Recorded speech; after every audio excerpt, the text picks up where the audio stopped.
Good evening. This is the regular meeting of the joint meeting of the City Council. The City Council acting as the successor agency for the Oakley Redevelopment Agency and a special meeting of the Oakley Public Finance Authority. This meeting is called to order at 6:30. Will the clerk please conduct roll call? Councilmember Fuller. Here. Councilmember Shaw. Here. Councilmember Williams. Here. Vice Mayor Meadows. Here. Mayor Henderson. Here. Item 1.2, our Pledge of Allegiance. Jonathan, can you come up and join us to do the Pledge of Allegiance? Jonathan is a student at O'Hara Park Middle School. He currently serves on the school site council. He performs in the school band and is the president of the California Junior Scholastic Federation, which is a statewide organization with a mission to foster high standards for scholarships, service, and citizenship for students in California public, private, and charter schools and middle schools.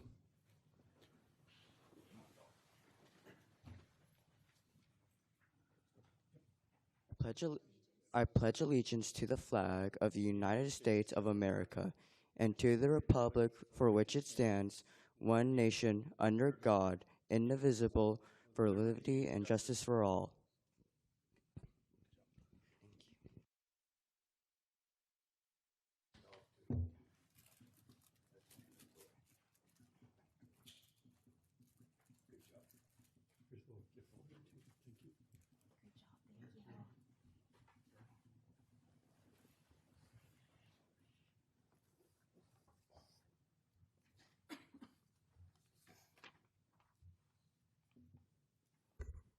Item 2, public comment. At this time, the public comment will be heard for items that are not on the agenda. I have received online 23 public comments and an additional 4 from the audience. If you wish to speak to council, please submit a blue card, which are located in the lobby. Time is limited to 3 minutes. The time will be monitored in a timer located in front of the mayor's seat. At 1 minute, the timer will beep and you'll have to complete your things. Please refrain from any of the audience cheering, booing, any other outbursts, so everyone may have their opportunity to be heard. Note, due to provisions in state law, the council may not engage in dialogue regarding comments. Staff may be directed to respond to the persons making public comment. I'm going to start off with the cards that came in person, and then we'll go to the online people that would like to speak. First up to speak would be River Atavo? Yes, sorry about that.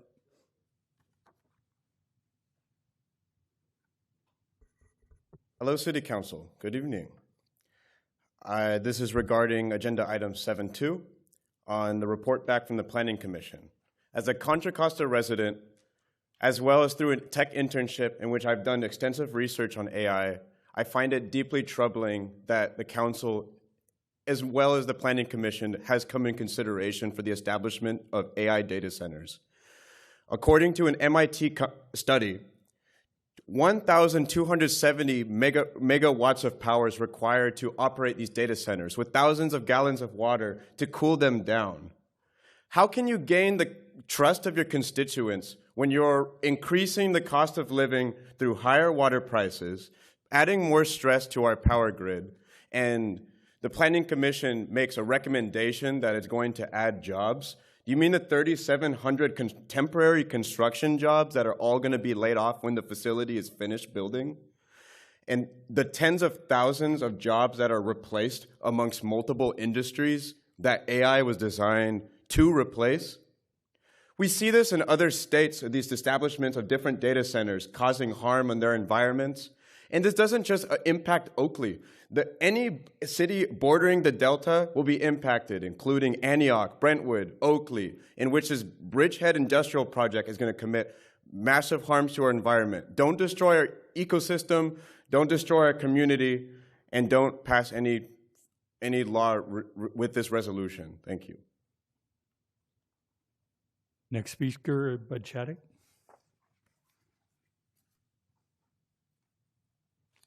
Hello, Council.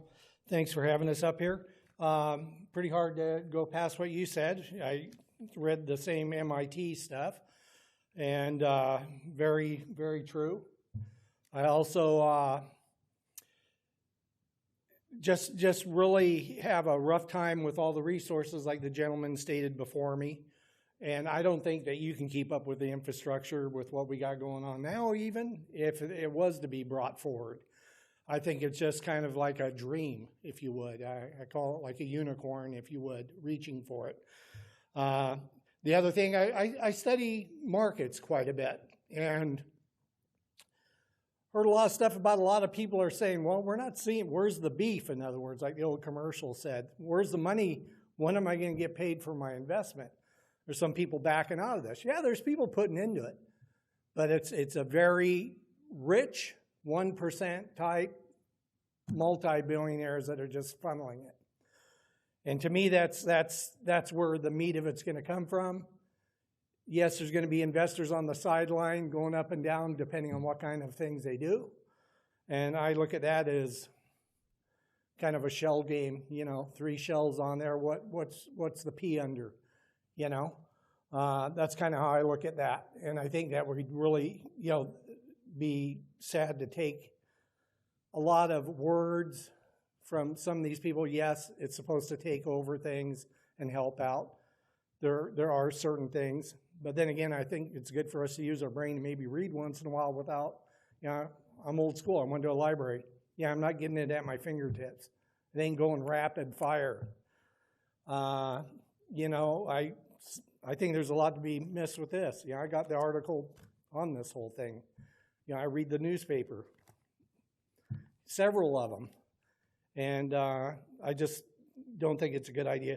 Other thing concerns me, there's been a barge out there. I've been reading a lot about putting power centers on barges to do this, and water, both, in foreign countries. There's been a barge sitting out here with no registration numbers on it. I can't get it, that several of us can't get an answer who owns it that's off of Big Break right now. If any of you can know someone that could find out and give us all the answers, I'd love it. I think it'd be great, find out who owns it. Is it a ghost LLC? What is it? What's it there for? And what's the intent for that thing to be there? Too high to be a rock barge, I know that. So it's been sitting there. Is it paying taxes? Why is it there? If I left my boat there and it was vagrant, it'd be towed away. And it's out in our Big Break, which is an environmental area in itself. Has there been an impact study about putting a massive barge there? Anyways, thank you for your time. Next speaker will be Doug Gamble.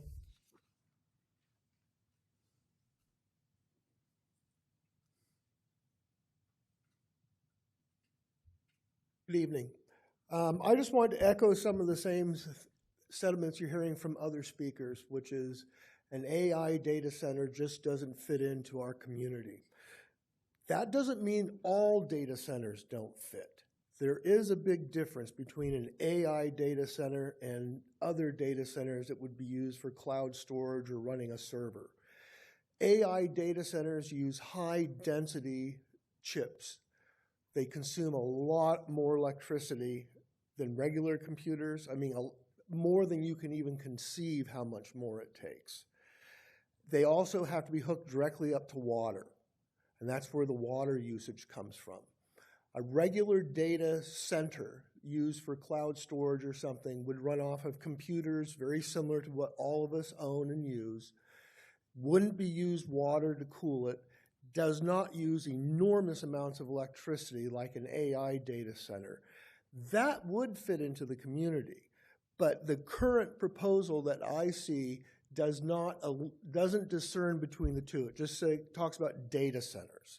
And in that form, we can't let this proposal go through. It's just too dangerous. We have to stick with using, if they're going to do data centers, just make them standard data centers that do not use the high density chips that we find in AI processing. Thank you. Our next speaker, I only have a first name, Junie. Was an online.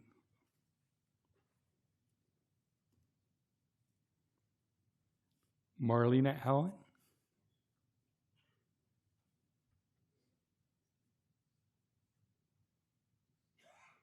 Elijah Page.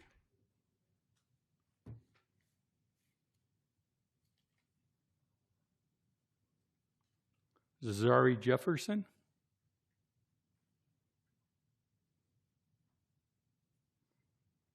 David Bronson.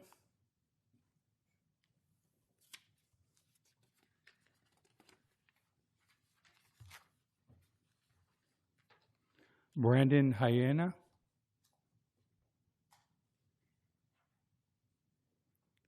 David Verdon.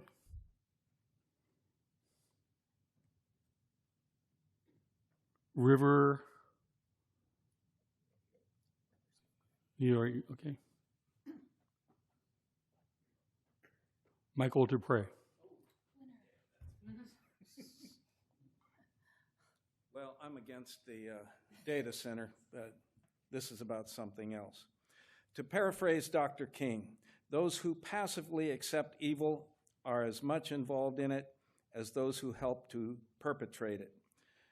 Those who accept evil without protesting against it are really cooperating with it.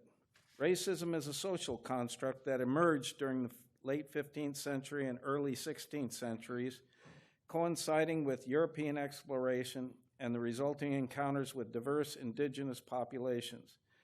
This period saw the invention of racial hierarchies that served to justify the exploitation and dehumanization of these groups, particularly through the lens of the Atlantic slave trade.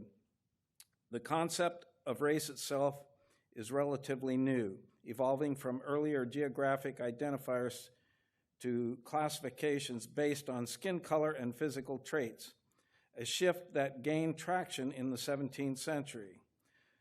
Today, there are people whose mental operating systems and racist beliefs have been enabled into action by our current president and administration. We have one of those racist families here in Oakley. I'm sure there are more, but they go by the name of Nicole and Selena Cedeno and Tom White. When they lived in Antioch, they harassed their neighbors constantly. They also supported the criminal police. Now they've moved here and are now harassing their neighbors without provocation. It is blatant racism, and it has slowly escalated to a point where violence by them may be their next move. Legal remedies are few and affected by a systemic racism that still infects all levels of society and our legal system. Oh, I've got more to say. As a community, we must come together to intervene and fix these problems before they become violent. We are seeing this racism in our schools and neighborhoods and in our court system with racist bailiffs and commissioners. We are currently working on legislation to resolve some of these issues. One is the Anti-Racism Act of 2024, done by myself, Willie Mims, and NAACP and OUESD. Currently, it is with Lori Wilson. And then there's the California Teacher Due Process and Anti-Retaliation Act of 2026, written up by Ms. Pamela Kennedy, and that will be presented soon. Did I make it? Oh, joy. Thank you. Thank you, and that's our last public comment. We'll move to item 3, council members' comments. Council members are reminded that they also have 3 minutes and use the timer as well. Do I have any council member comments tonight? I don't. Just about when I was moving on. Councilmember Williams. All right. As elected officials, we are held to a standard of ethics and rules governed by the Brown Act. While one of the members of this body wants to act like a martyr who has been wronged, it is truly the citizens of Oakley who have been wronged by this behavior. This council member believes they should have access to special privileges, receiving agendas in advance of when the general public receives them. This individual believes they deserve special access to code enforcement to continue a personal vendetta against neighbors. This individual believes they should receive special access to video footage, not because a crime has been committed, but because they felt that a resident was excluding them from something. This individual wants to use the Police and Public Records Act and the FPPC to retaliate and continue an agenda against anyone who tries to hold them accountable for their extreme lack of understanding on anything that is being voted on. Government waste and fraud is real, and usually the person shouting the loudest about it is the one trying to skirt the rules for their personal benefit. Councilmember Shaw. All right, I have 3 items I'd like to address during my council comments. I'm sorry to bore the audience with this, but this is my place to clear my name. So in an East Bay Times article, Councilmember Fuller said that city officials are wasting public funds and padding each other's pockets. That is a direct allegation of corruption and personal financial gain. For the record, there is no evidence that any member of this council has personally benefited financially from their service or their votes. This is not the first time Councilmember Fuller made accusations of criminal conduct against me and others, including prior claims of money laundering, allegations that were unsupported and unfounded. These are not policy critiques, they are accusations of crime, and they require evidence. The council has already formally censured Councilmember Fuller for making baseless accusations, and despite that formal action, he chooses to repeat the same type of unsupported claims publicly in a newspaper. Councilmember Fuller, if you have any actual evidence of wrongdoing, you should present it immediately to the law enforcement or any appropriate oversight authorities, and if you do not, these accusations need to stop immediately. Number 2, I would like to address a social media post suggesting that the Bridgehead Industrial Project could be added to tonight's agenda in what was called the shadows of the night. The Planning Commission heard this item on January 20th. That was just 7 days ago. Before it can come before the council, it must be re-noticed for a minimum of 10 days under state law. Anyone who serves on this dais, especially someone who's done so for 5 years, should know that this item cannot legally appear on tonight's agenda. Claiming otherwise is not advocacy. It is either ignorance or intentional misinformation. Misrepresenting the process to provoke public anger may be politically convenient for you, but it is irresponsible. Our residents deserve facts and not fear-mongering. And finally, while I, like many others, have recently been reblocked from social media from Councilmember Fuller's account, I still see the misinformation and the personal attacks being posted. When an elected official uses social media to discuss business or make accusations, that platform becomes a public forum. Blocking critics is a serious First Amendment concern. I have reported this to authorities, and I do have evidence. You often in your post with be strong, be of courage, and speak out. So let's break each one of those down. Be strong. Strength isn't hiding behind a block button and a keyboard. Be of courage. Being courageous isn't pre-screening who's allowed to view or respond to your rhetoric. That, in my opinion, is cowardice. And speak out. Speaking out without truth or accountability isn't courage. It's reckless. Our residents deserve better than slogans and not actions. Thank you. Councilmember Fuller. Yes, thank you. I cringe every time I hear the preamble we refrain from, actually it was put in from applauding or any other outbursts, is what they called. That was a product of Randy Pope, who was an autocratic dictator-type personality, and it was a result of what went on in the pandemic when Sue Higgins was doing an excellent job of people who were Zoom booming into the council meeting, but it went away. Ladies and gentlemen, the Supreme Court for decades has said audiences applauding a public meeting is constitutional. It is an expression of free speech. An audience booing at a council meeting or at a public hearing is also protected speech under the First Amendment. it is not right to be disruptive and yell and throw chairs and things like that. But to say this council is not listening to you, and that is obvious. And you've just heard two people on the council dais going on and on. That's what the censure was all about. And so that's what it was all about. Get up here, and one of them is here. Oh, you nasty guy, you're an embarrassment. You don't know what you're doing. Marilyn Tiernan from another governing board in this city came up and haunted me and tormented me about my two dead children. That was the result of our 5 and 4 particular council members okaying it. That was free speech to them.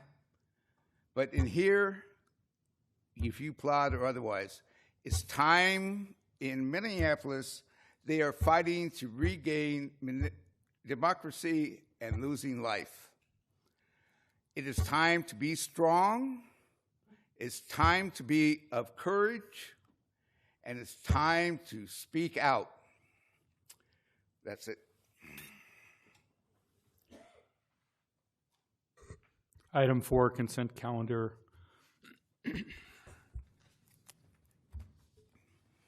I do not have any public comments for consent calendar. Is there any items council members wish to pull? Yes, 4.1, 4.2. I move approval of the Second. remainder. Second. Can the clerk call roll call, please?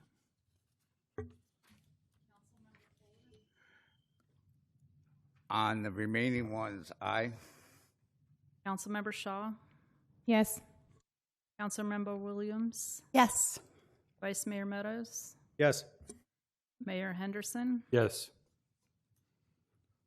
4.1, Councilmember Fuller. Is the same. As far as I'm concerned, in my judgment, I gave it a try on these headings and little things that go on as the minutes.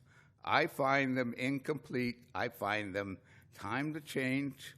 So I will vote no on the manner that we are presenting the minutes for the public to look at and go over and peruse.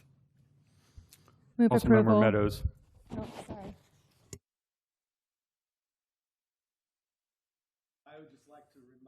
I would just like to remind the council resolution 4822. It was unanimous by Fuller, Higgins, Meadows, Pope, Williams to adopt the minutes how they are currently being done. I move approval of item 4.1. Second. We have a first and a second roll call vote. Councilmember Fuller, No. Councilmember Shaw, Yes.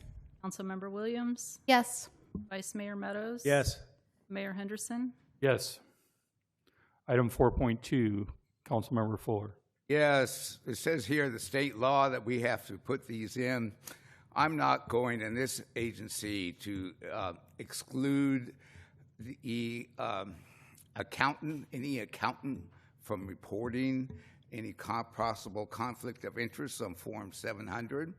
Whether it is or whether it isn't, our audit in the last audit indicated very strongly we have no mechanism in this city to ascertain if anyone is misspending and embezzling money. Now, that bothers me much. But then to give an accountant that information without any background is even further. So I will vote no regardless of any state law on this. Councilmember Williams. Can we get some clarification? I believe that's because we do not have that job code, that job classification anymore. That's correct. Councilman or Vice Mayor Meadows. Could I just jump in real quick? We do have an accountant here, so we do have that job classification. The fact is that we don't deem that position to have any decision-making authority. And if you read the staff report, the jobs in the attachment, those jobs are supervisors, managers, and directors. who have decision-making authority, and we have removed those that do not have decision-making authority from the attachment. Vice Mayor Meadows. It's unfortunate we have a council member here that can't read the audit and then accuses staff of inappropriate behavior. I move approval of 4.2. Second. We have a first and a second. Roll call vote, please. Councilmember Fuller, No. Councilmember Shaw, Yes. Councilmember Williams. Yes. Vice Mayor Meadows, Yes. Mayor Henderson. Yes. Item 5.1, waive the second reading and adopt ordinance number 1-26, adopting the editorial corrections in relation to the 2025 California Building Code, which is adopted by reference, and the staff report from our chief building inspector, or chief building official.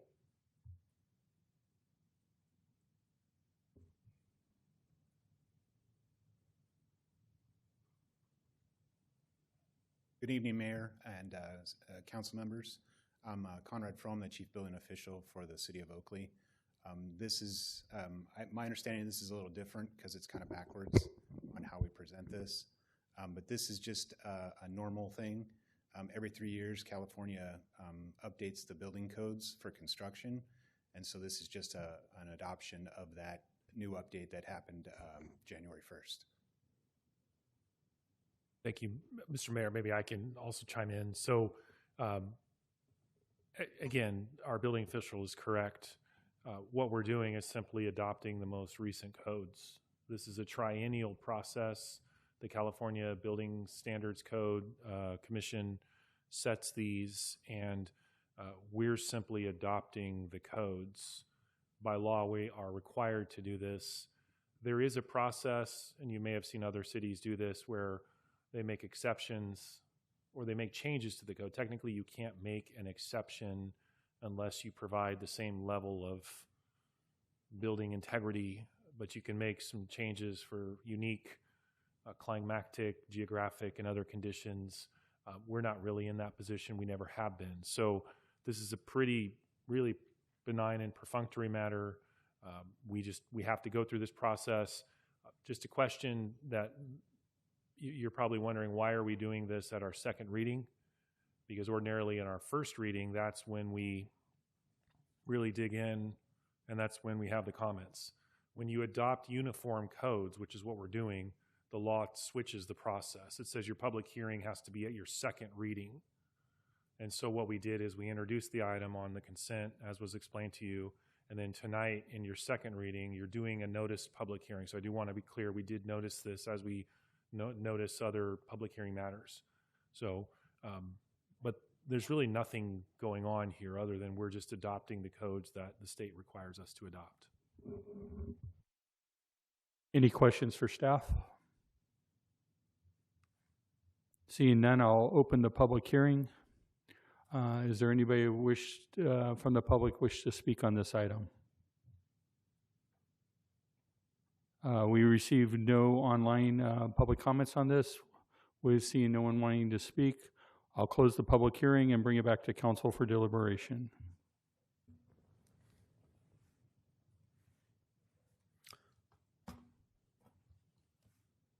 Vice Mayor Meadows. I move approval of item 5.1. Second.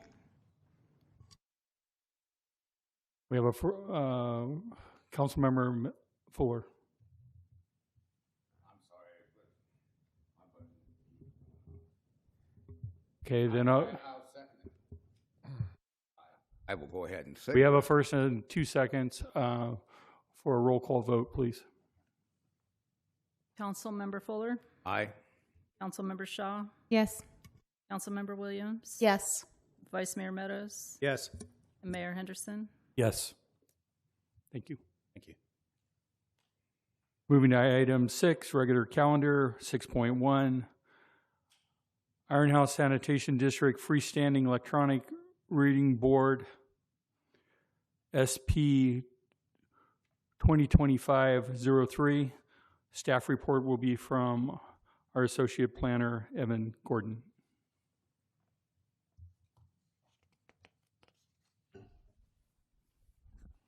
Thank you, Council. Tonight we're looking at a freestanding electronic reader board for Iron House Sanitary District. All right. When I first moved to Oakley in 2007, I always thought this was an odd intersection.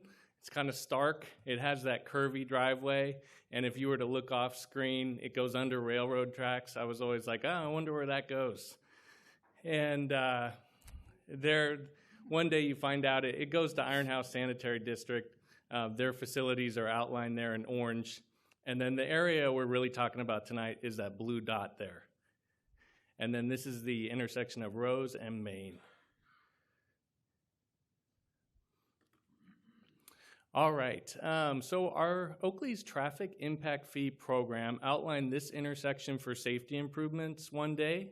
That's underway. You approved the Public Works Department to go seek design for it, and Iron House Sanitary District is chipping in for the design costs.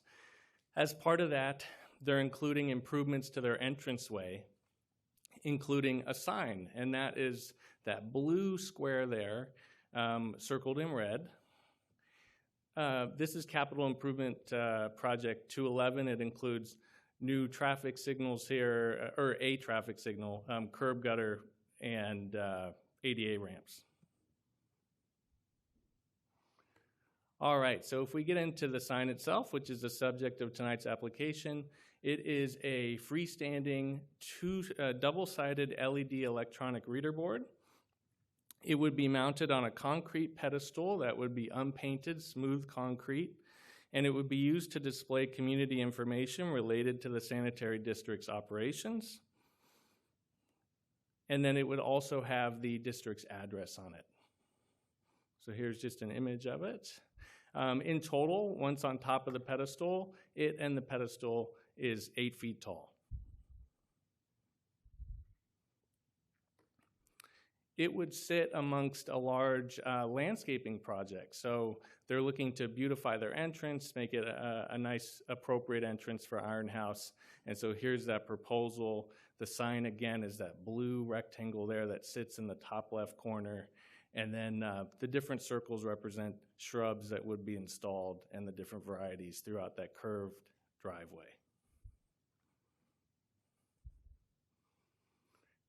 All right, so why are we bringing just a sign to you? Oakley's sign ordinance permits civic reader boards with city council review and approval.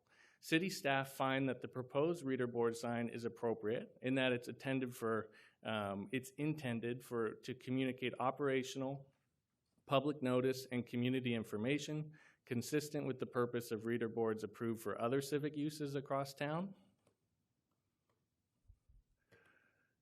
The sign ordinance did not specify specific regulations for civic reader boards. And so what we like to do is we want to make sure it's consistent with what businesses can do. We want to keep it pretty fair. And so we did look to see that the sign's dimensions and the proposed landscaping, which we require for freestanding signs, we made sure that those matched what we require for private signs, such as you might see a similar freestanding sign at gas stations, or you might see, I think of the Burger King sign that sits out front. So we wanted to make sure it was just consistent and that there isn't anything special here allowed beyond the fact that it's a civic reader board. For environmental review, CEQA exempts small accessory structures like this, and signs are included in that.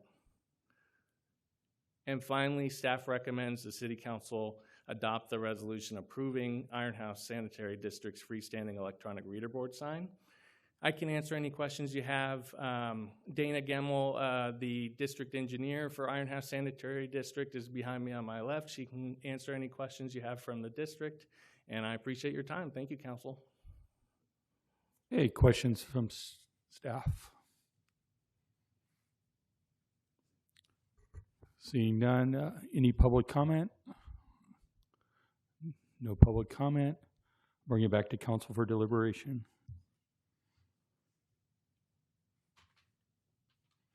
Councilmember Fuller. Yes, thank you. In the audience, we have the representative for Iron House. I met him on the way in. That's Mr. Peter Zirkle, who has been with the Iron House Sanitation District for well, longer than I've been living in Oakley, I believe. But I just wanted to comment on that. I was commenting with him.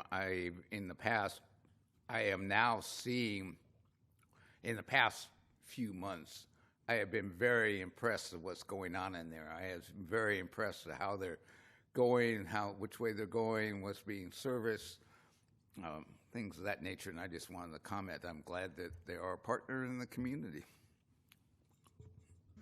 Okay, I'll move approval of the sign. Second. Do we have a first and a second? Roll call vote, please. Councilmember Fuller, Aye. Councilmember Shaw, Yes. Councilmember Williams, Yes. Vice Mayor Meadows, Yes. Mayor Henderson. Yes. We'll move to item 7, reports, city manager report. Mr. McMurray. Good evening, Mr. Vice Mayor, Mr. Mayor, Mr. Vice Mayor, members of the City Council. Got a few items to report. We do have our annual 2025 report attached to the agenda. That will be available on our website. We're going to do a social media release, and we will include that in the next issue of our recreation guide. And some things we wanted to point to is new in 2025, and that section kind of captures the large projects and undertakings that we went through last year. And for the public's benefit, we opened Studio 55, which is our senior center. We brought Oakley on ice to the community. We approved, the City Council approved the Climate Action Plan. Successfully graduated our first 2 police officers from the academy. We adopted a comprehensive emergency management plan and created community emergency preparedness web pages in English and Spanish. We implemented the concealed carry weapon permit program. We facilitated the Oakley Shops at Laurel Fields project. Active construction of 3 phases of 1.5 miles of East Cypress Road, the widening project that is ongoing. And we completed the widening of Laurel Road from Cloverbrook Ave to O'Hara Ave. And I just wanted to thank the staff that works tirelessly to bring these projects and others to the City Council and to the community. We have a small team, but we have a fantastic team that is just dedicated to serving this community. So just wanted to make that note. Next, wanted to say that we continue to move forward with our library and community center project. We plan on releasing next week through social media and our website the dates of the community engagement that will take place in the month of February. So be on the lookout for that. And lastly, although Kevin Rohani, our city engineer and public works director, is not here, his last day with the city is going to be February 6th of this year. And it's a sad moment, but I just want the record to reflect he has been with the city for more than 12 years. He has served with exceptional service. He has led his team. He has cared for his team. And he has, and I don't know where you rank all these, but, what's really important to me is he delivers and he gets things done. But, this city is better off for him, and we'll say goodbye to him next week. We do have his replacement, who is Billy Lee Saint-Chalern. She has been with the city for over a decade. She is in the audience. She has been the city engineer and the public works director since January 5th of this year. But she has been training and ready for this moment, and I have all the confidence that she's going to be able to fill those very large shoes that Kevin is going to leave behind. So with that, my report is complete. Thank you. Thank you. We'll move to 7.2, council members' reports and liaisons. I had a few questions about the annual report, if I may. Go ahead, Councilmember Fuller. Yes, thank you. Number one, we are moving forward. That's good to see. I was a little concerned. I had mentioned last time, and I believe we were going to include it on our annual report, but there's no PRAs. How many PRAs we handled this year? It's the very first one. Responded to 302 Public Records Act requests. Excuse me, point of order? I am talking. I know that you're the most important person in your mind here, and you're full of yourself of it, but I'm talking. I should be able to finish my conversation. You have the floor, Councilmember Fuller. Thank you. Ms. Snodgrass has worked hard. I know that you're doing a lot of PRAs, and we were going to include that, and I'm somewhat disappointed that it isn't there. The other one is community development. I had the opportunity to attend Lesher Center in Walnut Creek over the Christmas holidays. I even had my service dog. It was a memorable event, very pleasant, and it is a nonprofit organization, but people come there after they eat dinner in Walnut Creek, and they park their car there and buy some gas while they're there and then leave. I would really like to see if we can get, so despite being a nonprofit, they're bringing a lot of goodwill into the city of Walnut Creek, and I still like to see what we could do for it. We have business business classes, but we've dropped nonprofits, so I would like to see that coming up. Councilmember Williams. So I just wanted to, for the benefit of the audience and people watching at home, our city manager highlighted the new in 2025 things, but there was very extensive carryovers, if you would, from things that we did over the previous years. So under general government, which is literally the very first thing on our annual report, the very first item talks about Public Records Act 302. So it's basically a full-time job for our city clerk besides all the rest that she does. But I think it is important that everybody knows that it wasn't just the items that our city manager pulled out in the new in 2025, but those were notable accomplishments. What the city has accomplished in this past year is pretty phenomenal. So look for it when it comes out on social media and on our webpage. With that, we'll move to 7.2. Council members' reports from liaison and committees.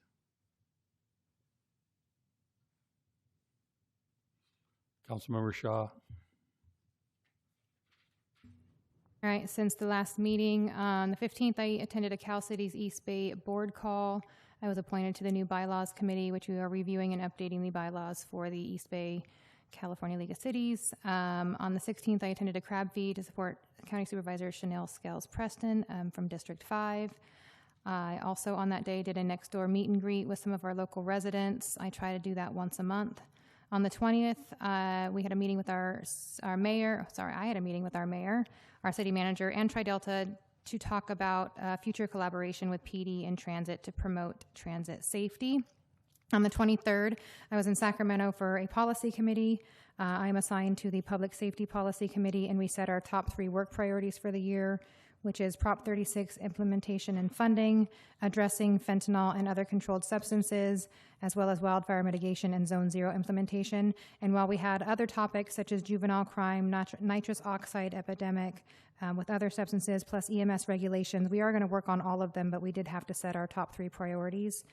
Some of the speakers were Kim Stone, who was representing the California District Attorneys Association, Jonathan Feldman, California Police Chiefs, and Karen, representing the California Probation Officers. And then on the 25th, I had the honor of representing Oakley and going to the Rock Church 9th anniversary building dedication. While they've been doing service for 9 years, they finally have a permanent location in Antioch, and they asked if I can come and be a part of that celebration. And that's it. Councilmember Williams. All right. So while not our district county supervisor, I also attended the crab feed for Supervisor Chanel Scales-Preston. She does bring a lot to East County, and she is our newest member of the Board of Supervisors, so we all wanted to support her. I also went to a policy committee. I'm appointed to the community services meeting. So we had a general overview of kind of the state of the state, and the budget just came out. So the LAO office is arguing with Newsom's budget. they're saying they're projecting an $18 billion deficit versus the governor's deficit of $2.3 billion, and out-year deficits of $35 million versus the governor's deficit of $20 million. They do attribute a lot of that to an over-projected stock market. Then we went to our breakout sessions. We had a conversation from the California Conservation Corps, the legislative director. If you haven't heard of this program, it's amazing, and you will hopefully hear about it because I think we're inviting them to come to some of our events. It is for 18 to 25-year-olds or for military veterans up to age 29. It's workforce development, plus they protect and enhance California's natural resources. It's a bipartisan group that was started in 1976 and has remained bipartisan throughout their 50 years. In 1994, they began disaster response and prevention. They're a direct partner with CAL FIRE. They started in 2016. They do have a $161 million budget, which 67% of that comes from state funding. So the point of that is that our tax dollars are paying for them. So it's great to see them out in the community. 48 of 58 counties have residents who are enrolled in the Corps. There is a rolling enrollment, and there are both residential and non-residential programs. Some other really cool things about the program: you don't need a high school diploma. Currently, about 35% of the enrollees don't have it, but they will work with each person to get their diploma. They receive a stipend, health insurance, and there's opportunities in fisheries. That's only for veterans. Culinary, resource conservation, wildland firefighting, forestry, and watershed stewards program. And with that one, the age range is extended all the way up to 32. 1 to 3 year commitments. So the community benefits are local population opportunities, prepare future workers, reduce cost of projects, improve local communities, and it gives young adults something. If they're not sure if college is quite right for them, then they have an opportunity. You don't need to have a specialized focus when you go into it, but you can go in specialized. So that was kind of it. We talked about some of the budget, federal budget threats as it relates to all of our community services. So we got an overview of HR 1 and threats to health and housing. The deepest cuts obviously come to Medi-Cal and CalFresh, and those are going to fund huge tax cuts to the top 1%. They will receive an average of $35,000 in tax cuts, while the bottom 20% will receive an average of $100. And then it is looking like 3.4 million Californians could lose health coverage, plus $30 billion in federal funding to California. 14 million Californians rely on Medi-Cal. 65% of that comes from federal funds. So the two impacts to Medi-Cal that we were particularly discussing in our breakouts were the state financing restrictions and the access restrictions. It's important to note that the first changes do go through in October, and they trickle through till October 28th. So there's about 6 to 8 different changes that are happening staggered. So we talked about what that meant to policies that we were going to get behind for legislation. We had to vote on a work plan, just like Councilmember Shaw was talking about. We did have a lot of discussion on this because our top 4 priorities kind of stay the same every year, and we're not having data that shows progression. So these are kind of our same priorities that we always work on with the backbone of another one. So we chose older adults and aging, parks, recreation, and access to open space, early learning, childcare, and youth programs. And we want each of those to have a lens of how it can help impact homelessness and behavioral health issues. Okay, that was kind of a lot. We had a lot of speakers. It was a long work session. And I think that is it for me. Vice Mayor Meadows. Since our last meeting, I attended MCE Board of Directors meeting and CCTA Board of Directors meeting. The CCTA meeting, one of the items we talked about is the upcoming transportation expenditure plan, which will be guiding us towards reauthorizing Measure J in probably 2028. So we'll be looking at projects that we can be putting into that plan and the future Measure J extension. That's it. And since our last meeting, Council Member Shaw already talked about the Tri-Delta meeting, but last week I attended the California League of Cities Mayor and New Council Member Academy Some of the classes that I found very interesting was some of the harassment prevention training for supervisors and officials, advocating key issues from the city, policy roles on land use, of effective development of city council and city management team governance and building good relations, and social media and digital communication and civil engagement. With that, we'll move to 7.2B, any future agenda items? Don't see any. We'll move to item 8, work sessions, 8.1, SB 707 discussion, and we'll turn that over to our city attorney, Derek Quill.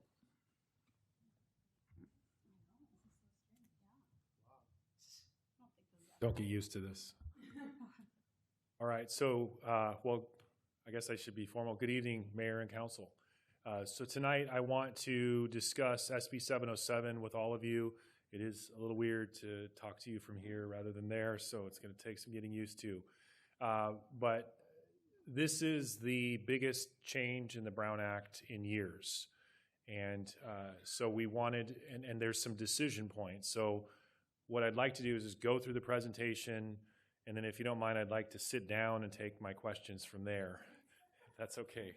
So, but we're going to cover some ground here tonight. You all, this is in your packet, so you've seen the presentation, but just generally, what is SB 707? It's modernizing the Brown Act.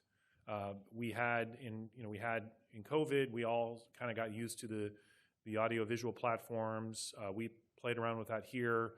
We have not used that for years. We're going to have to, as I will talk about in a moment. But really, it's just recognizing that we live in a modern world and technology has changed. The Brown Act, just FYI, was enacted in the 50s. So the Brown Act is nearly 70 plus years old. As far as the key pieces of the Brown Act, so there's provisions that apply to everybody. We're going to go through those.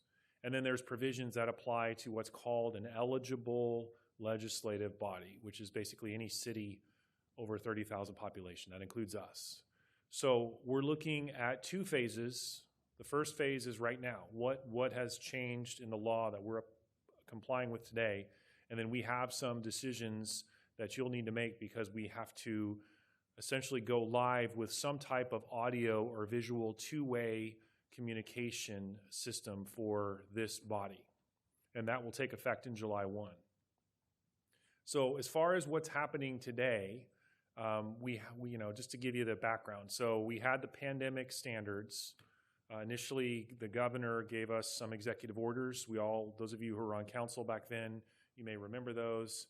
And then those were put into a statute called AB 361 right after COVID. And then there was a change. And now we have SB 707. So we really haven't dealt with that here because we don't have 2-way video platform. What we have done here is a few of you, when you've gone to conferences, Councilmember Williams, I think we may have patched you in from a hotel somewhere. The long-standing rule in the Brown Act is when you are at a conference and you want to call in, you call in and you actually have to put on the agenda where you're calling in from. So you'll see things like, lobby of such and such a hotel in Washington, D.C.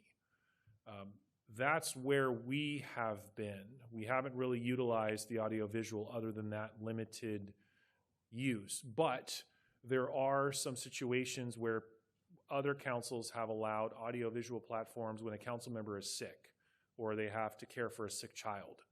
And we'll go over some of those as we go forward because we're going to have to comply with those. So just generally, again, we're a city of about 47,000, and so we are subject to the second phase of the Brown Act.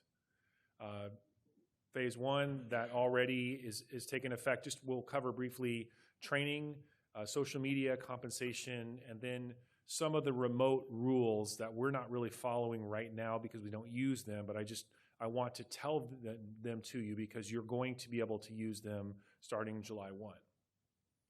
So first, one thing is the mandatory distribution of the Brown Act. All of you received from our city clerk's office and from our city clerk a copy of the Brown Act. We are required now to give that to you. You can find that very easily online, but it's always nice to have a copy with you. I will say, just an editorial comment, reading the Brown Act sometimes can be like reading the Internal Revenue Code. I don't know if you guys have actually sat and read it. It's pretty complex, and there's a lot of cross-references. Read this code, refer to that code. So it's not really very user-friendly, but we are required to give it to you. So it can be a little dense reading.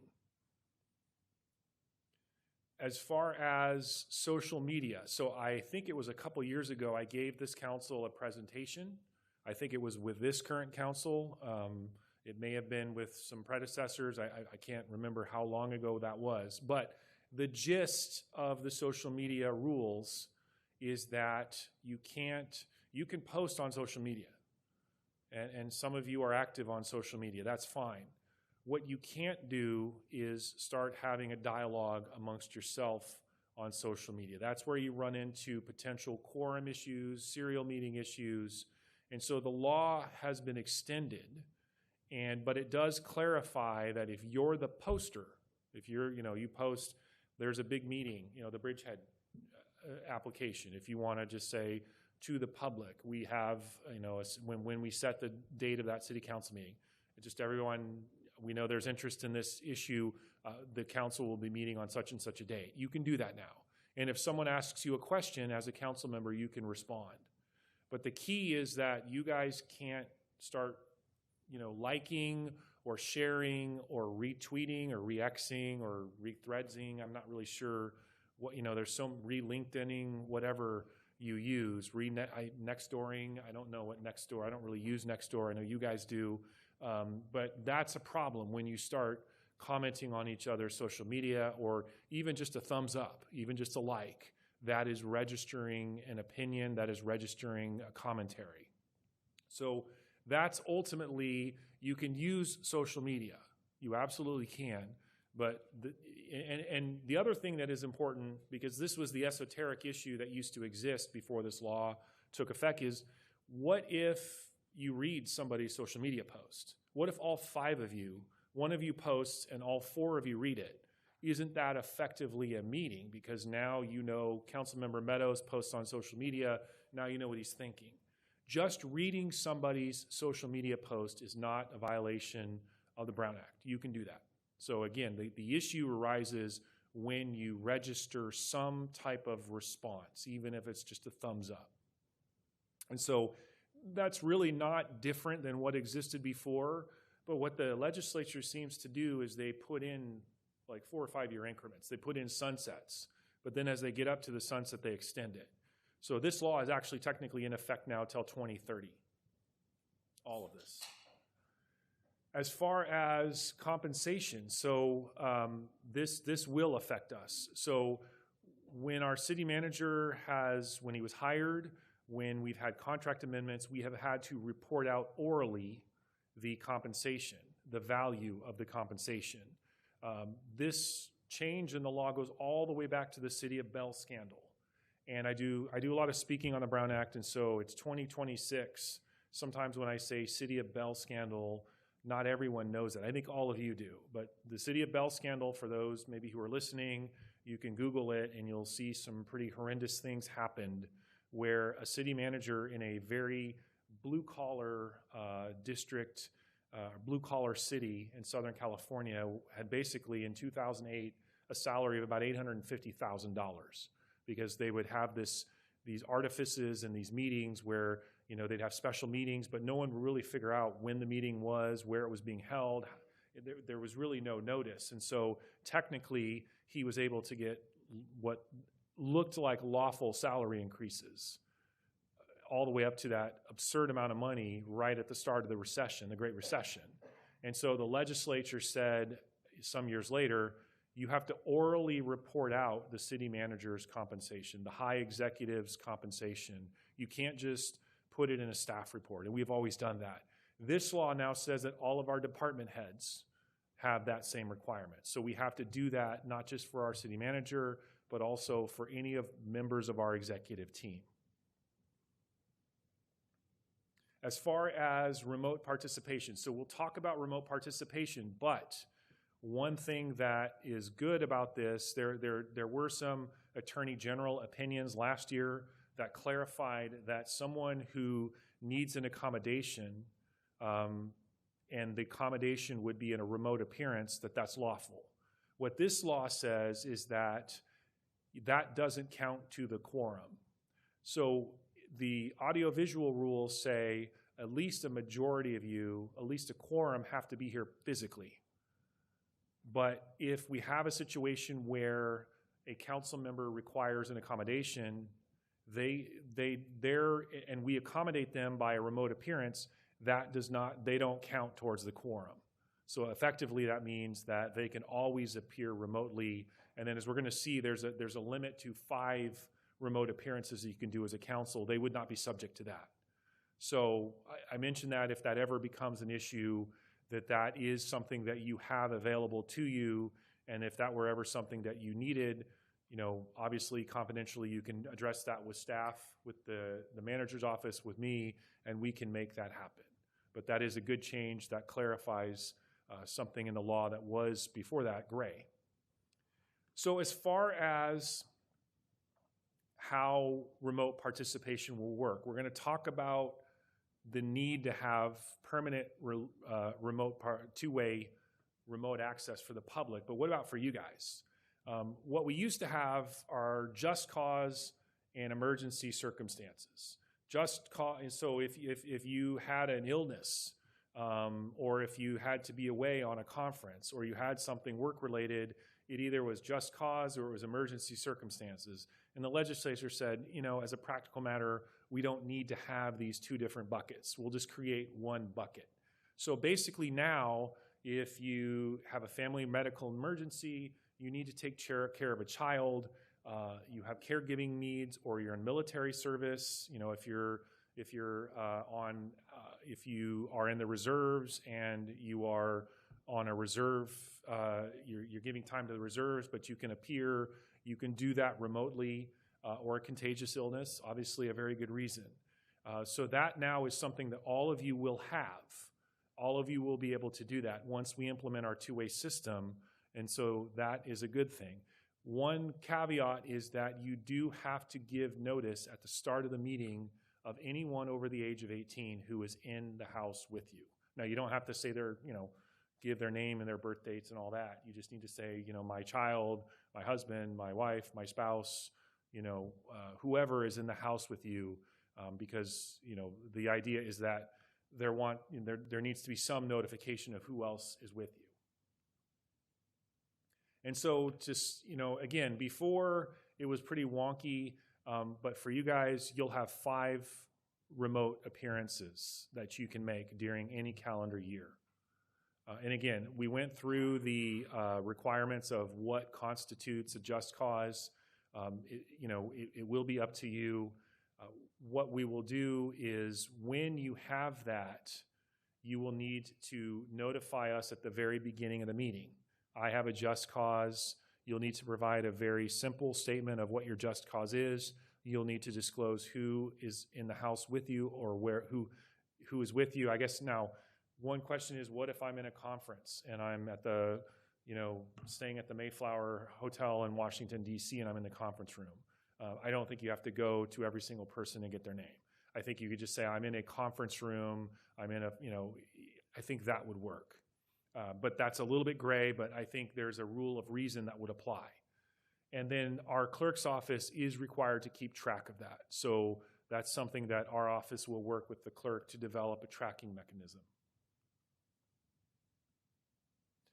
So again, I think I've gone over, in this slide, I've gone over the adult presence requirement, the timing of the announcement. So again, you don't have to notify us.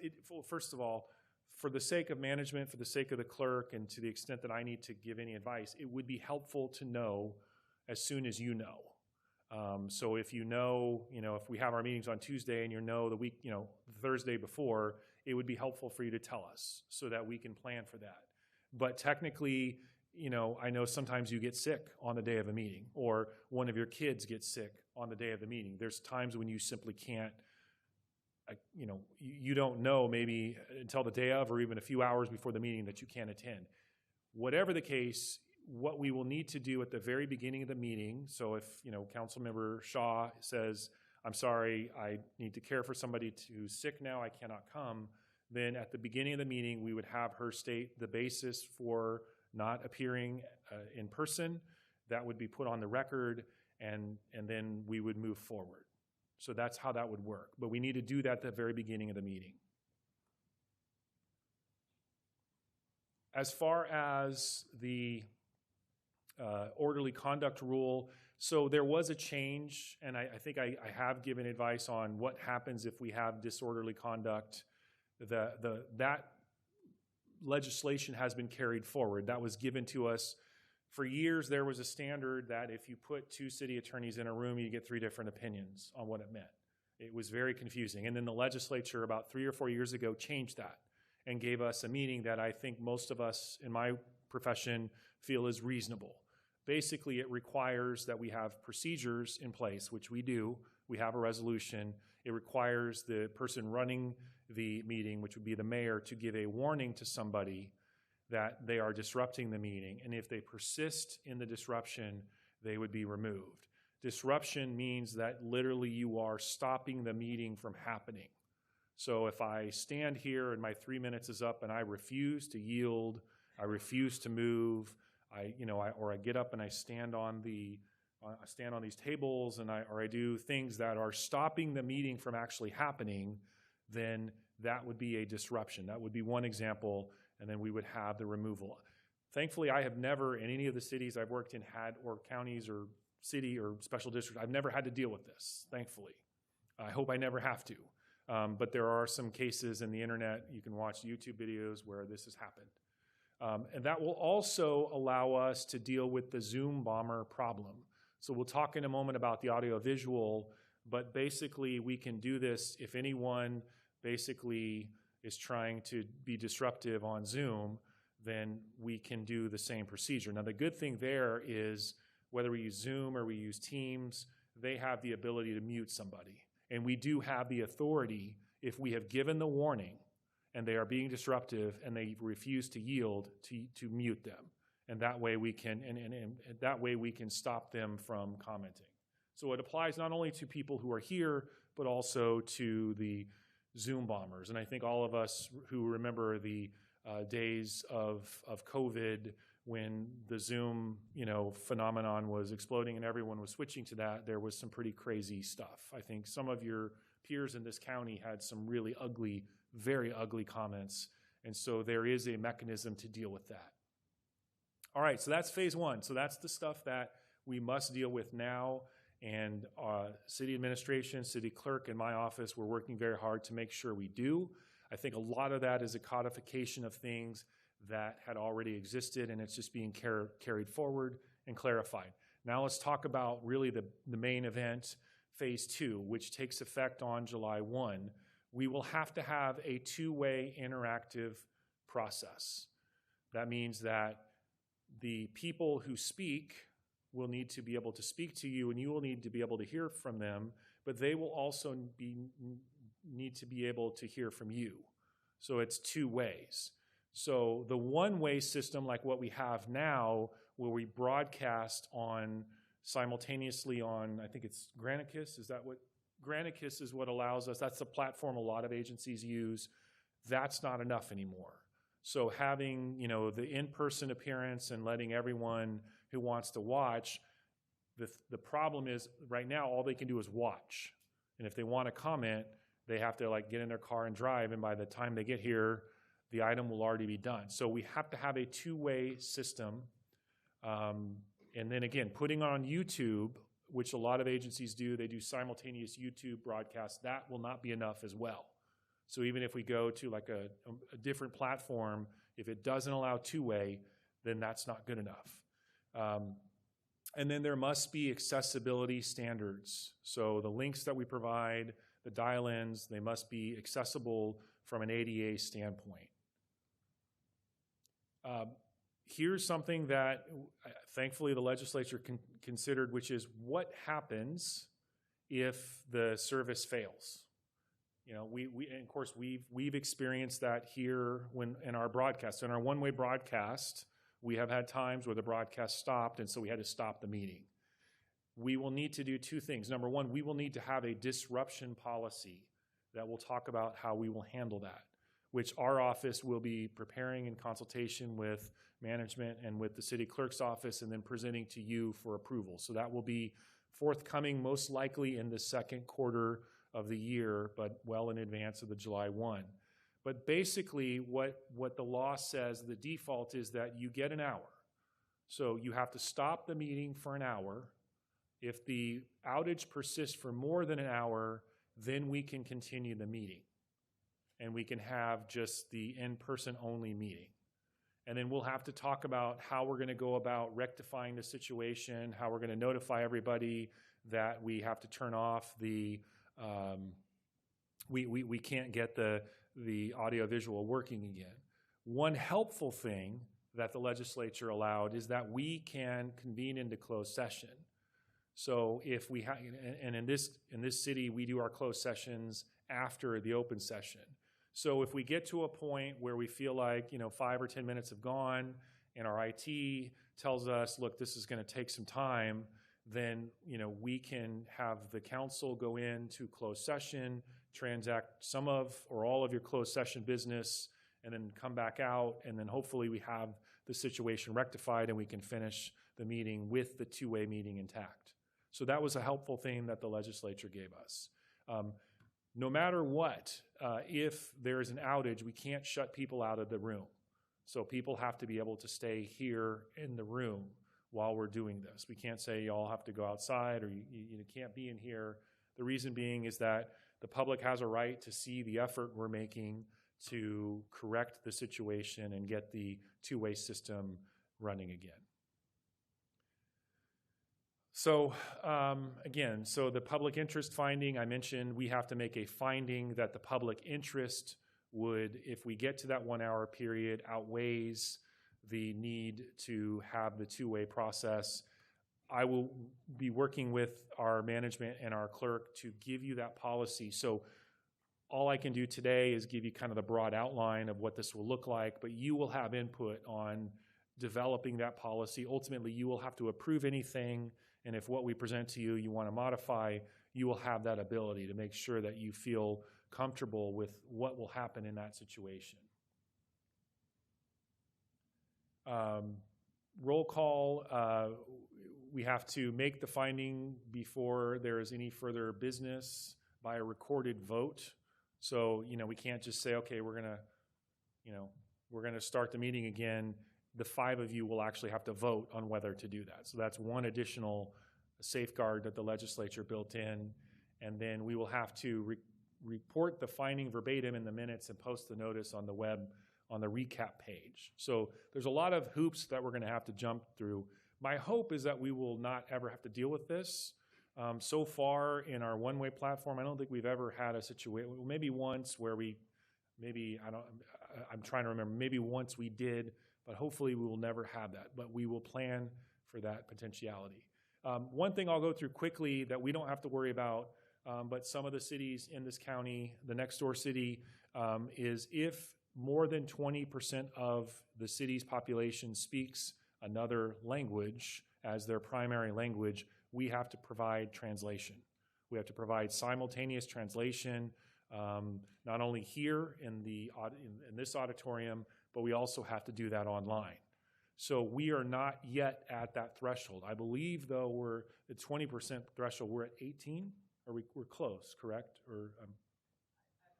So we're getting close. So it may be in a few years that we do have to implement this. So this is more of a placeholder. We don't have to do this, but it could be in a couple years we may have to start providing this.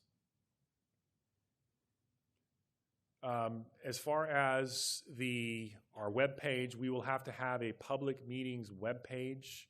I think what we have now with the Granicus system is probably sufficient. I think we'll need to, staff and I will need to review that. I believe we're already there, but we have to have a clear designated public meetings web page. We can't bury it You know, it has to be very prominent, and then it has to have the links and everything. And then the standards for calling in, we have to be very clear to the public in that webpage as to how they can participate. We have to really be very transparent and very clear.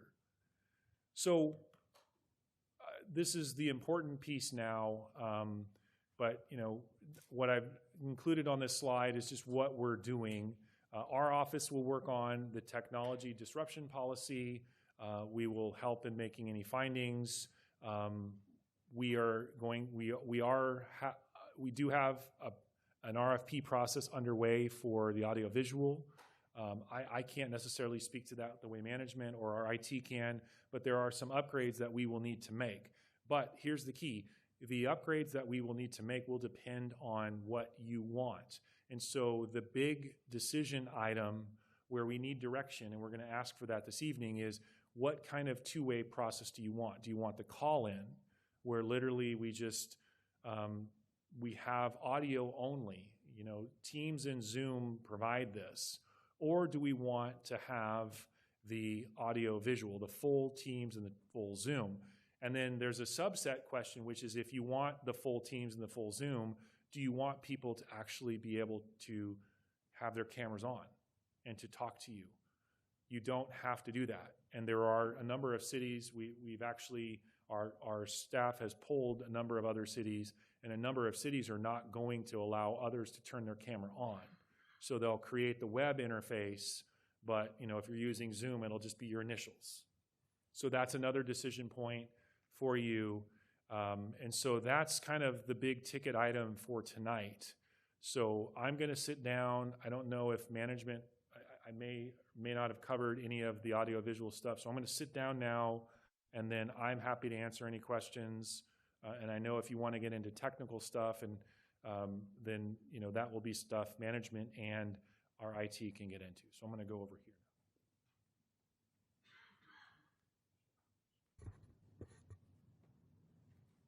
Councilmember Shaw. I just wanted to clarify, you had said if anyone in the house over the age of 18, but the sheet says in the room, like for instance, I conduct my work in my office. Yes, sorry, that I apologize. It's not correct. Okay, and then I think when we talk about the social media rules, and this is such a, we have, for instance, a council member that would post something online, council member number 1, and then council member number 2 comments on that, are both violating the Brown Act if council member number 1 doesn't control what council member number 2 does. And follow-up question, who actually holds them accountable? Well, the second question is if you know you're doing this in an online forum, so any person who sees this, who feels you're having a dialogue that violates the Brown Act, could make a complaint to the district attorney. Could, in theory, I mean, the Brown Act can be enforced by the district attorney. The Brown Act can be enforced civilly. And so somebody could file a civil lawsuit that says, you know, I mean, let's say you have it, let me give you a hypothetical where I think something could happen. Let's say there's a controversial land use issue. And in that land use issue, somebody finds out that on a social media platform, let's just choose Nextdoor, one council member posted something and 2 other council members responded and registered their opinion. And then we had that hearing a week later, and some party didn't like the result. They sue the city claiming, you know, we violated CEQA, we violated the planning and zoning law. But then we also had this side discussion going on before the meeting, and now they're saying we also violated the Brown Act. You know, I'm trying to give you a real-world example of where that would happen. I've seen the real-world examples of it. That's my concern. Yeah. I have a fellow council member that's posted online and another council member that's chosen to comment on that person's post. So my question is the person that posted first, they can't control what council member number 2 does. Correct. So they wouldn't be in violation. It would be the person that is responding to the original post. Correct. But keep in mind, though, that in the civil situation I mentioned, this hypothetical lawsuit that deals with this hypothetical controversial land use issue, the city would be sued. Somebody would, let's say we approve a development and a community organization says we violated CEQA, planning and zoning law, and then we violated the Brown Act because 3 of our council members were having this robust discussion on social media a week before the meeting. In that situation, the city would be essentially the defendant. And so it really wouldn't matter who started it, because from the eyes of the organization, 3 of you were having a dialogue. Where it might matter if you were the one who posted and then 2 of you responded is, I don't think the person who posted would have criminal liability. I mean, I caveat this, I'm not sure I've ever heard of or seen a district attorney that actually prosecuted the Brown Act. Definitely FPPC ethics. I've seen several prosecutions for people who are, accused of having, violated or done something to benefit one of their economic interests. But in theory, if somebody posted and they did it innocently, but 2 other council members jumped onto that, I think. You keep saying 2 other council members, but it specifically says in here 1 other council member responding, because then a 3rd one could look at it, which would then constitute. So it doesn't take 3, it just takes 2. It takes 2. All right, thank you.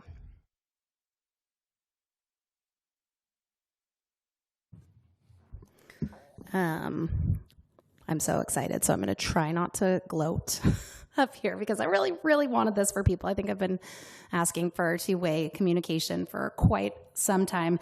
I know we're not really doing policy stuff here, but I do, when you bring us all of the stuff about if we have to have a pause, my only concern about that is depending on what platform we go with,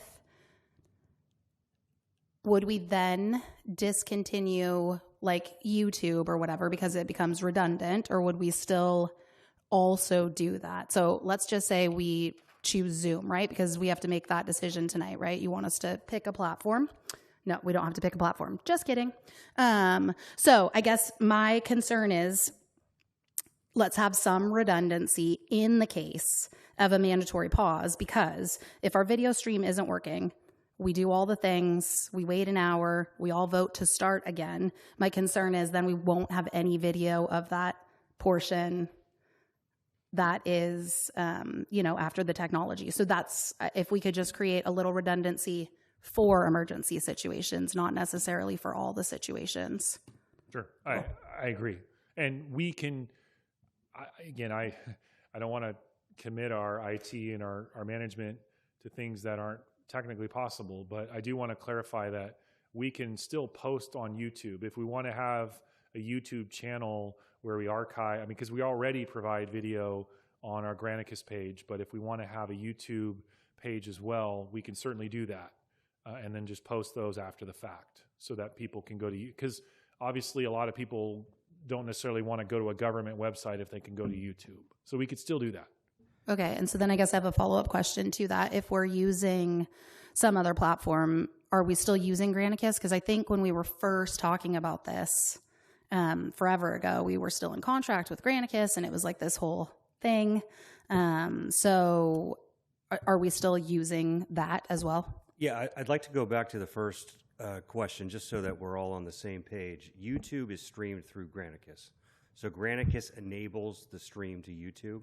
If Granicus goes down, that YouTube stream goes down. So what we're talking about is an alternative system that would provide that redundancy. We have not decided at a staff level what we're going to recommend for approval. We have the RFP out on the streets. We are expecting to get proposals at the end of this week. We will then review that at a staff level, but because the project is over $100,000, we will be taking that to the City Council for approval. I will say most jurisdictions use Zoom.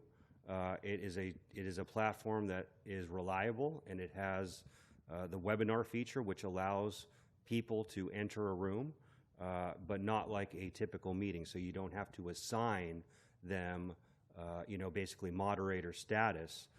They're just given the opportunity to submit comments or give comments just like they would here publicly. Okay, cool. And then at some point, we need to have a discussion too about, I think there were 2 questions that were outstanding. If you could remind me, I know it was video. Yeah, or, so yeah. do we want audio visual or just audio? If you want audio visual, do you want to let people display go camera on or just remain camera off? And then Ms. Navarro, I'm sorry to put you on the spot. Were there other issues? I apologize I don't want to miss anything tonight and have staff mad at me. You've reviewed everything. Okay, great. Then I'll have more during deliberation. And just clarify, I mean, we will need to take public comment on this item after questions. Councilmember Fuller. Yes, I have several questions also. Hopefully it'll be quick. On page 4, what would be page 4, they're not numbered, but the 4th page in is eligible legislative body. It says all applies to all city council and all subsidiary bodies of the city council. Would that apply to our secret ad hoc committees that don't have to report out, or do we get reports out of those? So that's a good clarification. It's not currently applicable to our planning commission, but if the council has a standing committee that meets, so next door your neighbor has a cannabis subcommittee that for instance that is a standing subcommittee of their city council. So that body, because it's a subcommittee of the city council, would have to be subject to the new requirements. But an ad hoc committee that is not a standing committee that does not have Brown Act obligations is not subject to these requirements. Okay, and page 10 be the 10th page in. United Standards for remote participation. How do we, I'll read them all and then, because I think they're all linked together. How do we determine if an audience person has just cause to speak remotely? When must those people and how will they be identified? How can people phone in and say they are qualified and want to speak after the meeting is underway? So I just want to be clear that just cause is for the 5 of you. But a good question, which is, do we, you don't need to present courtroom evidence if you're sick. I mean, I think that there is an honor system. So if you tell us I'm sick or I have to care for my child, we're not going to require you to present a doctor's note. We at this stage, there's no, we're taking it on the honor system. So if you're skiing in Tahoe and you're at a resort and people see you skiing that day and you say, I'm sick, I'm home, sorry, but it comes out to light that you were actually skiing that day, I don't think there's actually a legal remedy for that situation, but obviously you'll have some explaining to do. That's how that works. As far as, I don't know, Councilmember Fuller, if this is what you're asking, the mechanics, what we will do is, and we've had this initial discussion with staff, is at the start of the meeting, we will let everybody in. One thing that I do need to clarify is we can't put people in waiting rooms during the meeting. Everyone has to have equal access while the meeting is going. So if you've used Zoom, you've used Teams, you know that you can be in waiting rooms. We can't do that. So our initial discussion with staff, although we need to, as we get closer to the date, we're going to really get brass tacks. But the thinking is that we will have everyone in a waiting room, and then maybe a minute or two before the meeting, we will let everyone in. And then we will have to set it up so that if people come in afterwards, because I think maybe that's what you're asking, some people aren't going to join right at 6:30. Some people may look at it, at the agenda and say, well, what I'm interested in probably won't be called till 8. They will have to immediately gain access. Because one concern with Zoom, if you have waiting room, is that you have to admit people. And the problem is if whoever's running Zoom doesn't see that, some person could miss a couple minutes. And we can't have that. So we will have to address that situation. And that staff has already had that discussion, and the intention is to make sure that if whatever platform we use, that once the meeting has started, anyone who wants to join will immediately join the moment they press the magic button, and they will not be put into any waiting room that would prohibit their ability to see and hear what's going on.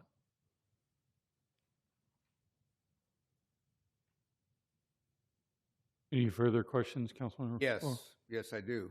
I was waiting for make sure. Yes, if the person you have the five meeting rule that's in there that would be remote, a maximum. If the person is disabled, does that mean that if they continue to be disabled, say they need the whole year at home, do they have to only be limited to 5 and then forfeit? Correct. So if a person is disabled and the remote appearance can address their needs, then they will always be allowed to use remote access. They will not be limited to the 5 just cause situations. Okay, in that, the same, especially in the atmosphere that's going on, a council member says, you're not disabled. I saw Marilyn Tiernan and saw you go walking through the grocery store. So you can't be in here. You can't be disabled. Does that mean that the disabled person has to go and get their medical records and show them to the city? Or are we going to get into that type? Or are we going to understand that disability is disability? And if the person's disabled, they don't have to justify proving to the city with some sort of medical record they go to be disabled. And trust me, everybody's, I think I'm on 3, 4, 5 complaints now, maybe 6 by the end of the meeting will be filed.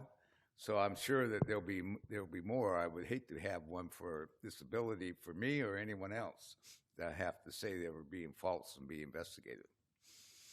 So the way I would respond to that is that we have an obligation to accommodate any disability. That's a legal requirement, and generally that's handled confidentially.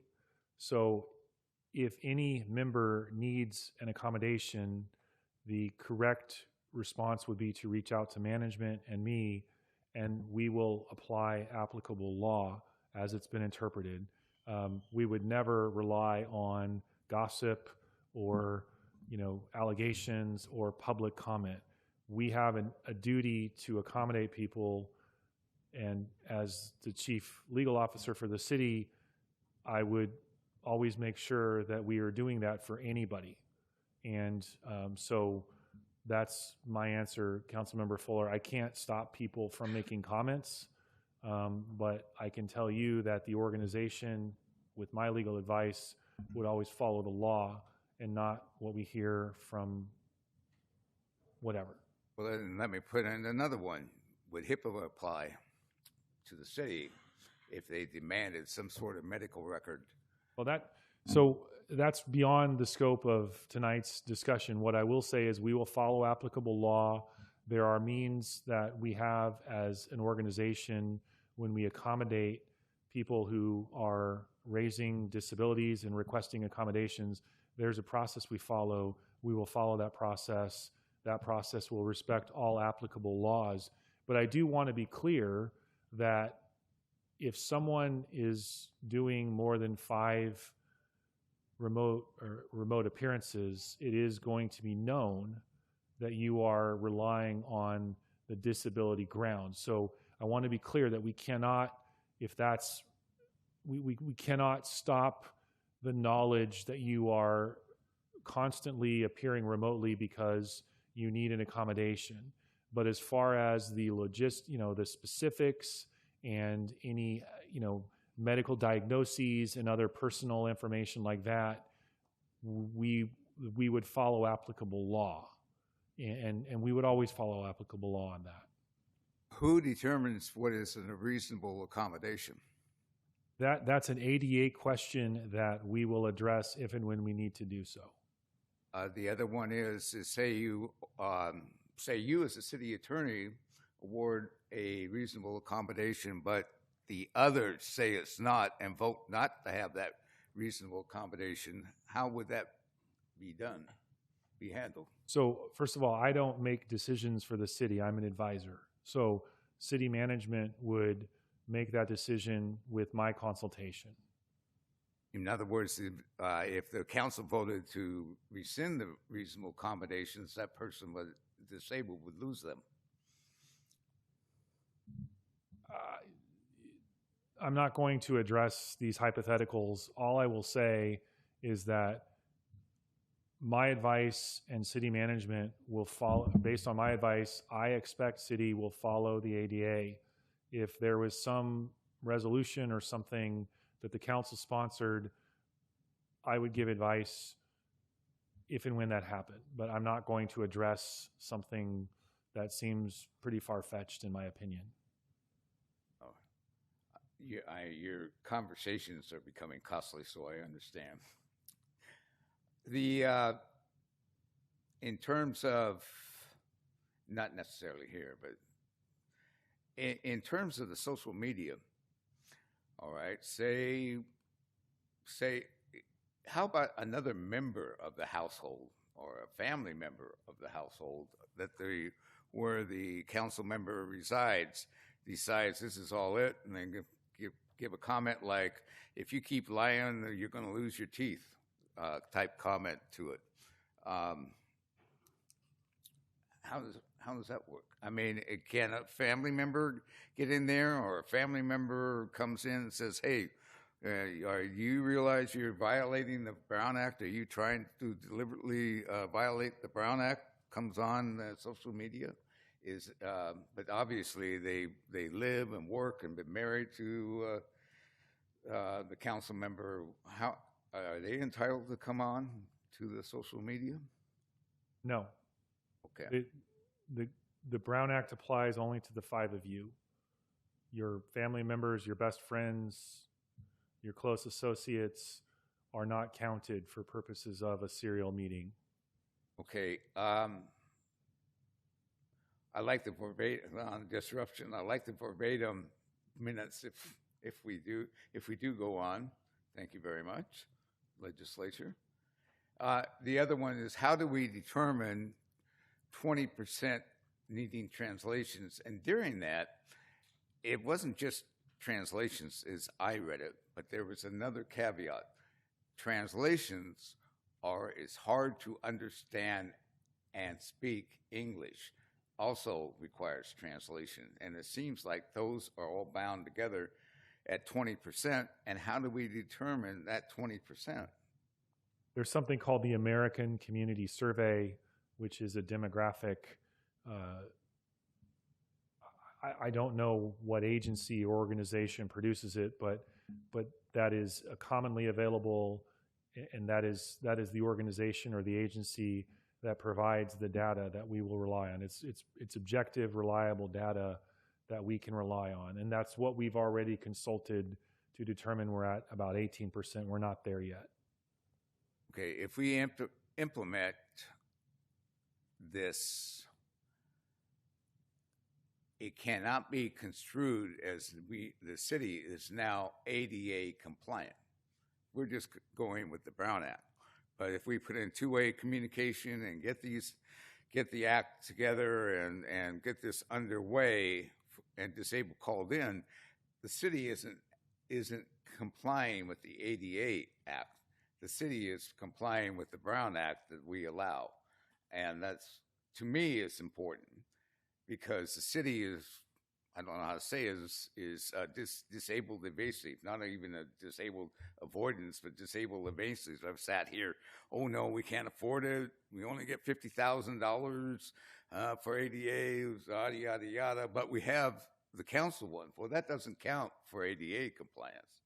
That only counts for Brown Act compliance, right? Well, what I could say is this: the city always has to comply with the ADA, and there are new ADA regulations coming forward in a couple of months for websites. So that's really a separate issue. All we're here to talk about tonight is the Brown Act piece, but we always have to comply with the ADA, and our Brown Act two-way transmissions have to be accessible. And we are working as a staff implements this to make sure that everything is accessible. The two-way, okay, that's the one that you're right, is the most confusing. But as it says, we as a council member need to be visual when people are calling in, or if we're at home, we need to be visual from home and responding. The thing is that will the council member have a view of the audience, a view of the speakers, a view of the council in return? In other words, it's just one way if it's person, but communication is what, 90% visual? So are we going to say, yes, the council member's out, but they can't see what's coming in? So the way the two-way process will work is that there will be a camera that will be placed on the dais. Other cities allow, cameras to focus on public speakers. But if you are a council member and you're making a remote appearance, you're going to see what the public is seeing. So what you're going to look at is a view coming from up there into, at least if we go off our current audiovisual, we have a camera, I'm pointing up to the ceiling, that's shooting down on you guys. And so if you're at home as a council member, you're going to be looking at your peers from that camera, and it's going to be zoomed in on the dais. So what you will see are, if one of you is out, are the four of you sitting here. I don't think currently we show staff. So next door, they have a situation where, when people are at the podium, the camera shoot, but they have a camera, they have a person in the back room doing all of this. And so if you're, if the city manager is speaking, they have something that shines down on her. If someone's at the podium, they have someone shining, a camera on the podium. We don't have that yet. But what you will see is what the public sees. I'm not aware that unless there is technology out there that if you're a remote appearing council member, you're going to get your own camera view. I don't think that's going to happen. Okay, with that, we're talking about expense. And this city, I don't know, years ago said that we're going to modernize our communication, and I don't see it. I've been sitting up here. And they say, oh, yeah, we're coming, and it's too expensive. And like I said, the disabled, evasive, and we kind of hem and haw. Is there enough money to finance this? And is there enough money to finance it at the beginning? In other words, can somebody in city staff say, oh, no, we got to delay it for 3 years because we don't have the money, but this is what we're going to do? Or do we have to start on the start day with the financing and have the equipment in place? Can I address that? As part of the fiscal year 25-26 budget that the city council adopted, you allocated $150,000 to our AV modernization project. So that is the budget that we're using. We're getting proposals, like I said, at the end of this week. If we find that our proposals are not able to accomplish the project with the money that is budgeted, we will come back to the city council and address that issue, but we have been very clear that we have a fixed budget, and we intend to complete the project with that budget. So what I'm hearing is we can go ahead and approve it and provide anticipation, but say on June 15th, we could have a special meeting called and say we don't have the money, so we're going to cancel out. Not at all. That's an inaccurate statement. We are reviewing proposals after they're submitted this Friday. We plan to take a contract to the City Council as soon as we can because we have a limited number of months to complete the project. We've given the prospective bidders on the proposal, or I'd say proposers of the proposal, an idea of when we would like the work completed. Our first meeting is not until July 14th at the City Council. We would have a Planning Commission meeting before that. We're thinking of alternatives if we have to move locations or move the Planning Commission meeting from the first Tuesday to the third Tuesday. But we will have a backup plan in place, but our intent is to get this work done compliant with 707 by July 1st. Thank you. The one last, and I've been in this position several times. Fortunately, a couple of places were nice, like Hawaii. But in the process, how do you ensure that the council member is going to be recognized? One of the things is the dais gets into the conversation, and you're sitting kind of alone in there. The second part of that question is we had an incident where we have to call for point of order, where a council member decided just, I'm tired of listening to George, and we're going to talk. How does a council member call for a point of order or call for something that needs to be addressed immediately? So what I understand is that we can give a remote appearing council member audio access that the public will not have. So we will set up the public comment so that we have to unmute to allow the public member to comment. But as a council member, if you're remote appearing, what I understand we will do is allow you to press the button and address the council. So you're not going to be, in other words, if you've done Zoom, you know that you can speak up at any time. You will have that ability as a council member. So if you're the remote appearing council member, then you can say, Mr. Mayor, I have a point of order. I also think whoever is mayor and running the meeting should be cognizant of anyone who is remote appearing and make a point. So if we have a system here where you press a button. So in that situation, what I would recommend is that you follow the button pressing procedure, but that before you go through the comments and before you move on, the mayor would say, Councilmember Fuller, if you're the one who's at home, go through your button pushing, and then once you've gotten to the end of the button pushers, say, Councilmember Fuller, do you have any comments? And so whoever is running the meeting should just be cued to the fact that he or she needs to make an extra point to make sure that the remote appearing council member or council members are engaged. But you will have an ability that the public will not have, so that you can always chime in and say, point of order, or Mr. Mayor, I have a question, something like that. Okay, thank you. I think you've done a lot. Thank you. And I'll have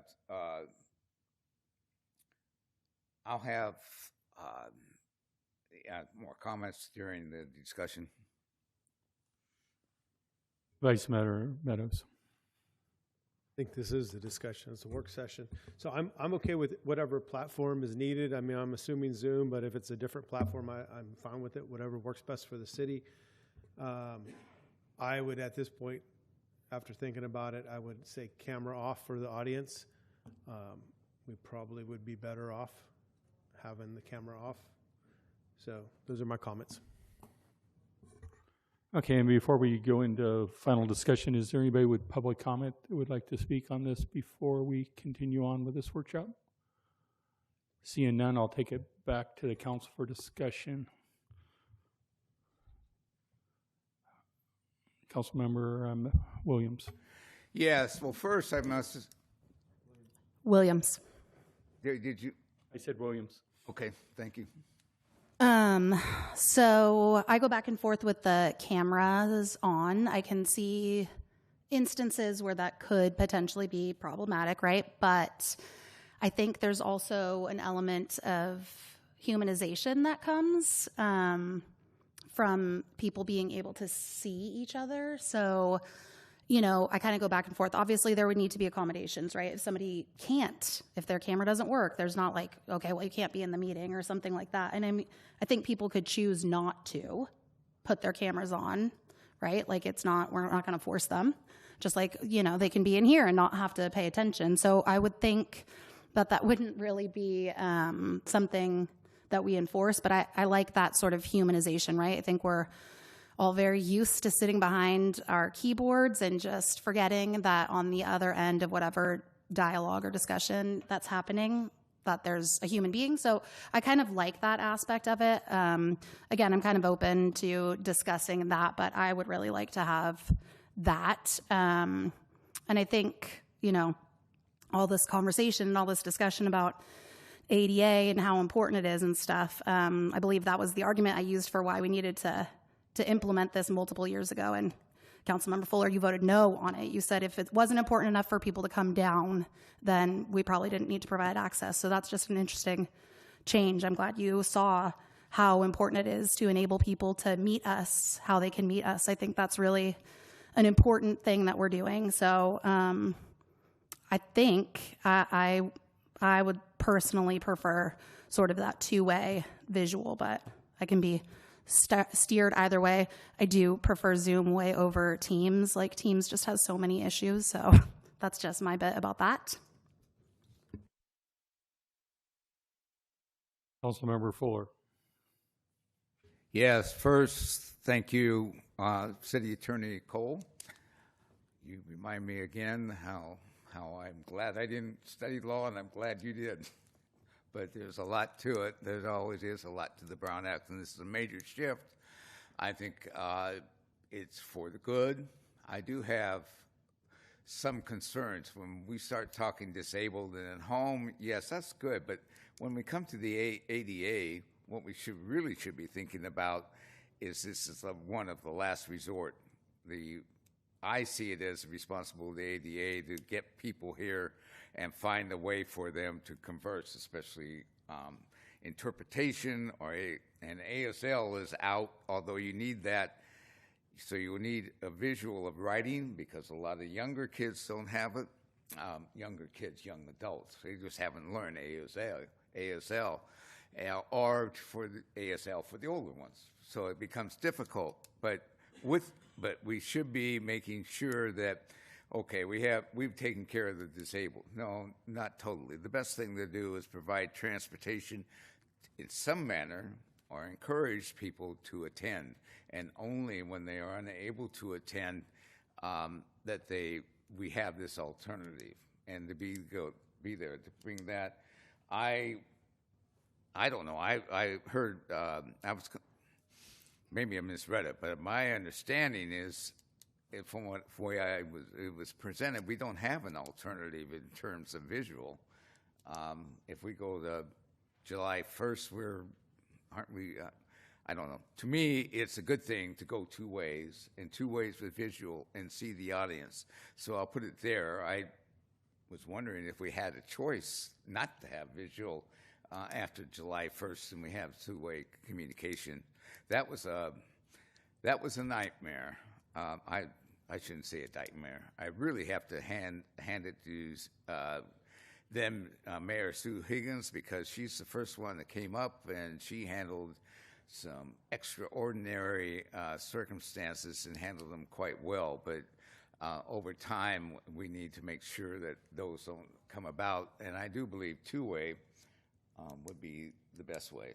So let me what I heard, Councilmember Meadows was fine with the audio visual, but believes camera off. Councilmember Williams, I heard you also audio visual, but you believe camera on.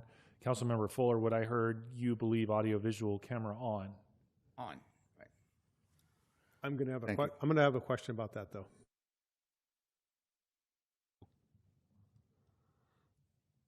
Are you? Thank you. Okay. Vice Mayor Meadows.